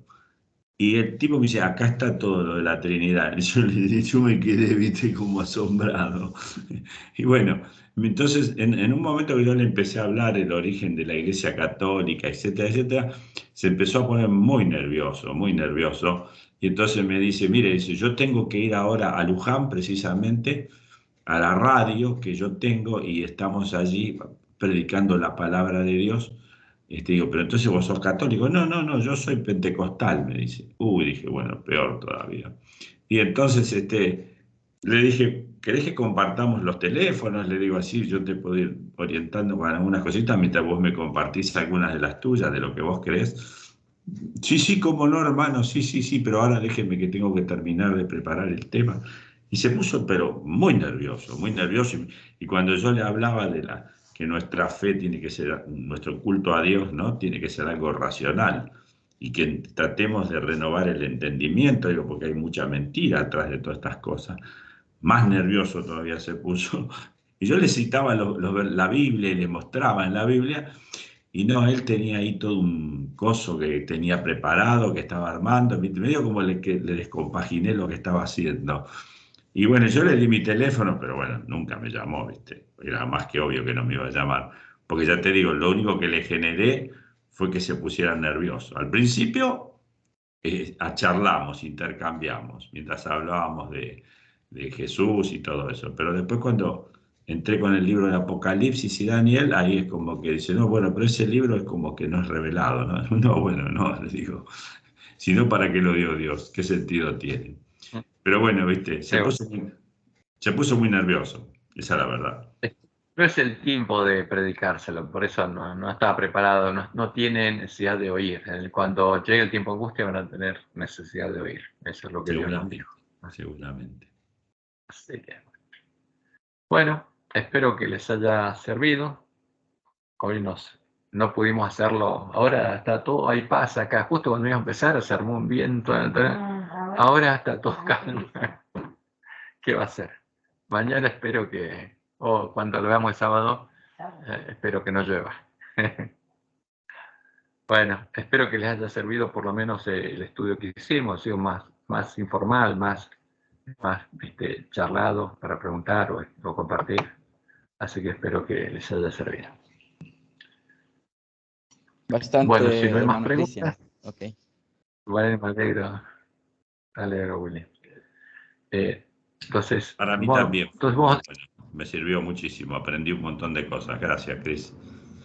No, por favor, gracias.